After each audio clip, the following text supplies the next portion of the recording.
Nowadays, video game classification is mandatory practice that we gamers are well versed in thanks to game trailers, box arts, and now that we know what the guy looks like who says Peggy 18. When I was a young boy, BBFC and Peggy ratings were a certified age gate. When I was 10 years old, I borrowed a copy of Grand Theft Auto San Andreas because I wasn't deemed old enough to play it, and even just slipping that into my PlayStation 2 in my bedroom felt like I was committing a crime. If my mum, for any reason, came into my bedroom whilst I was playing that game, my beloved PlayStation 2 would absolutely have gotten the same treatment as Family Guy's dog. Ryan, look out!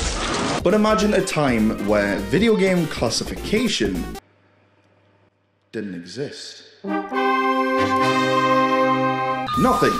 Nothing to stop these blemishes of society on just nothing to stop them from innocent eyes. They're there, they're in trouble. Oh! Sure, there were some independent ratings offered by publishers, but there was no governing board to decide whether this was fine or not. It's for that reason that throughout the 1970s and the 1980s, video game classification was kind of the Wild West. The Wild Wild West. Absolutely, your 7-year-old can play this. Don't look beyond the box art. That was to say until one incredibly innovative piece of video game art took one too many kicks at the sleeping giant that is US Congress, promptly waking the giant and changing the video game landscape forever. But what filthy, disgusting, filthy, degenerative filth could be responsible for changing the entire video game landscape, I hear you ask? Greetings and welcome to 1993. Can I interest you in our latest video game, NightTrap? Ignore the play. I'm from Sega. Through the 70s and 80s, video games at home blew up.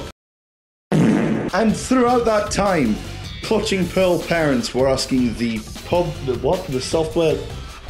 Software Publishers Association, as late as 1987. About the need for a formal ratings board to manage all of this. The thing is though, the Software Publishers Association are quoted as saying, adult computer software is nothing to worry about. Our government doesn't have to spend any time with it. Yeah, no, that checks out. But whilst that was the stance taken by the SPA at the time, little did they know the very game that would change everything was already in development.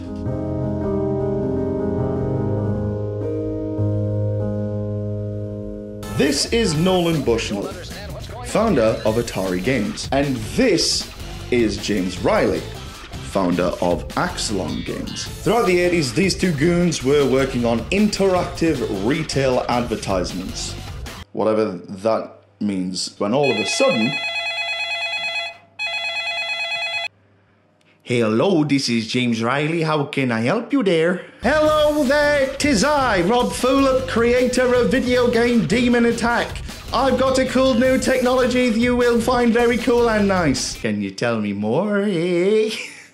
We have a multi-track interactive VHS player that allows for interactive gaming experiences while using real-time footage that is very cool and nice.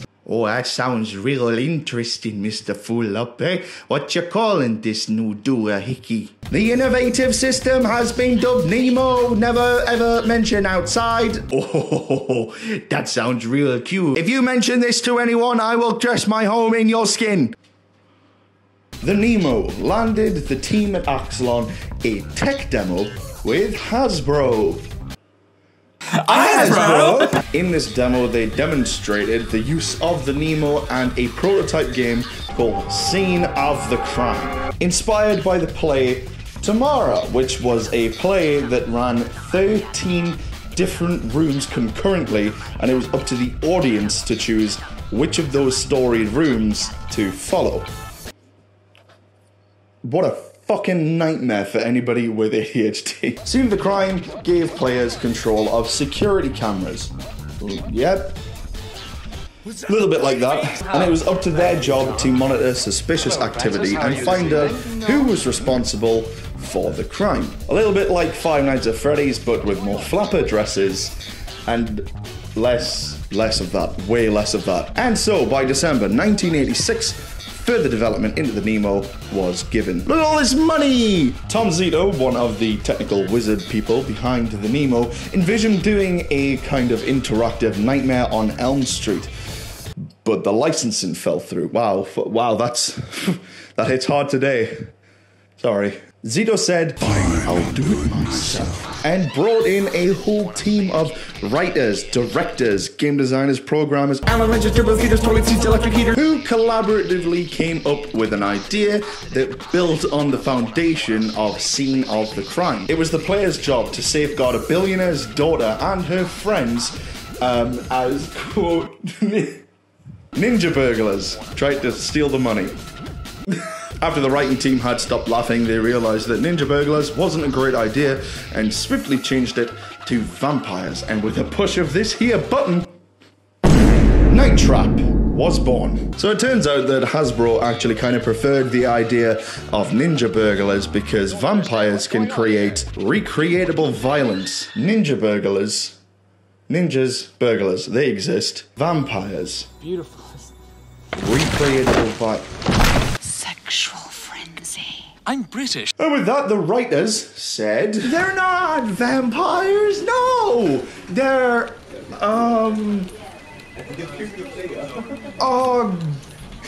augurs. Augurs, huh? Yeah, and they don't bite. Because that's what vampires do. They use an arm thing. Yeah, I don't know, I panicked. Arm grabby thing. Augurs I can live with, but what the hell is an arm grabby thing? I'm sure it's not gonna be a problem.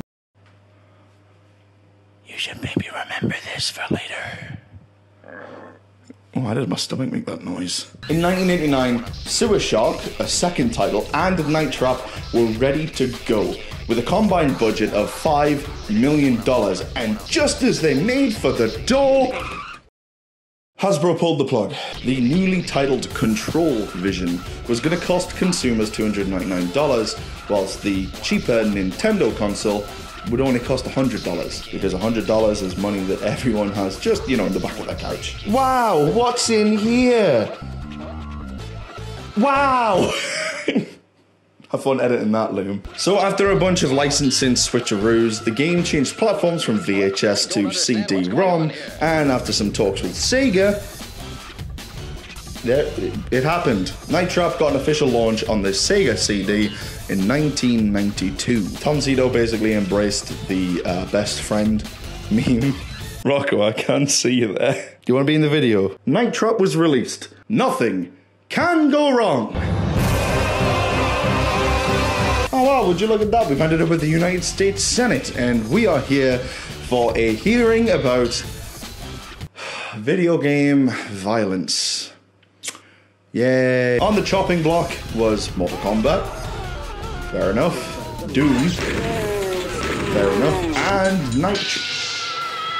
NightTrap.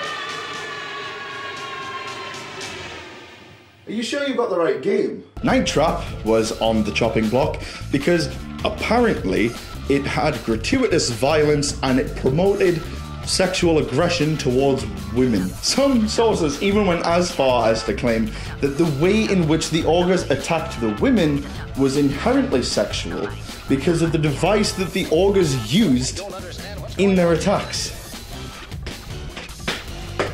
Whoops. Tom Zito tried to defend the game by saying, it's not about aggression towards women, you're on a team, the scat team. You're there to do scat. You need to protect the women, you need to save the women. The objective of the game is to keep them alive. But no one wanted to hear that. At the end of the hearings, I walked up to Lieberman and I said to him, Senator, have you ever actually played this game? And he said, I don't have to. This is filth. You kinda do, though. I don't need to watch Watership Down and know it's a safe bit for my kids. It's got animated rabbits in it. It's Easter, damn it, stop crying. For the record, the game is not sexual at all. It's as sexual as I am wearing pants right now. That is to say, not at all. Well, I mean, I guess I am technically. Howard Lincoln of Nintendo went as far as to say that NightTrap has no place in our society and will never appear on a Nintendo console.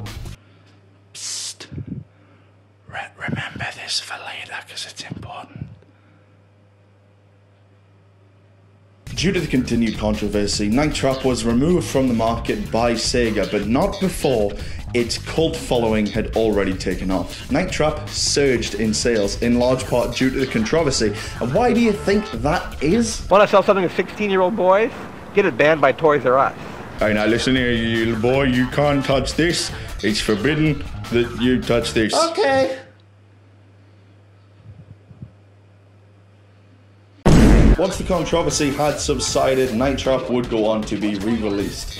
And despite it looking like this, it's still cited as one of the most violent video games of all time.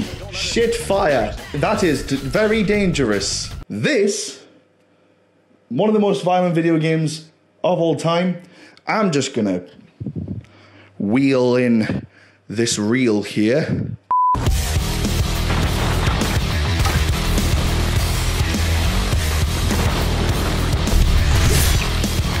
If your curiosity has been piqued and you want to play NightTrap in its higher resolution glory, you can. Because in 2017, Digital Pictures, in collaboration with Screaming Villains, re-released NightTrap for PC and Nintendo Switch. It also got a limited release on the PlayStation 4, but we just hop on the Nintendo thing for a second.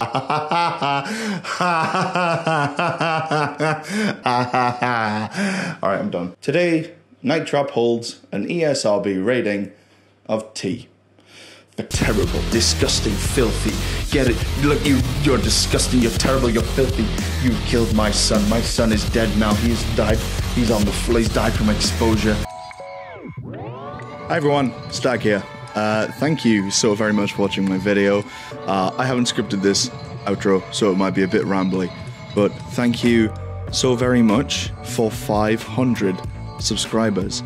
I know that a lot of those have come from a mix of content on my channel, and I did promise that if we hit 500 subscribers that I would release part 2 of the Five Nights at Freddy's 2 write-up. Life's been a bit busy, but I have thoroughly enjoyed making this. Is probably my favorite video that I've done so far on the channel.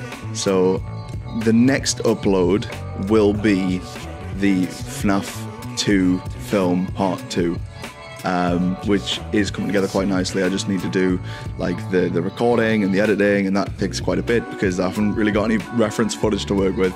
But rest assured, it's coming. I just wanted to leave a bit of a gap between that upload and this next one, so that people who were new to the channel could watch my other content and kind of see what I'm about. So thank you so very much for all of your support. I'm loving the growth that this channel's having, and I'm looking forward to the future. So I will see you in the next video. Well, I won't see you. You'll see me. Maybe. It might mostly be voice. Bye. That'll do.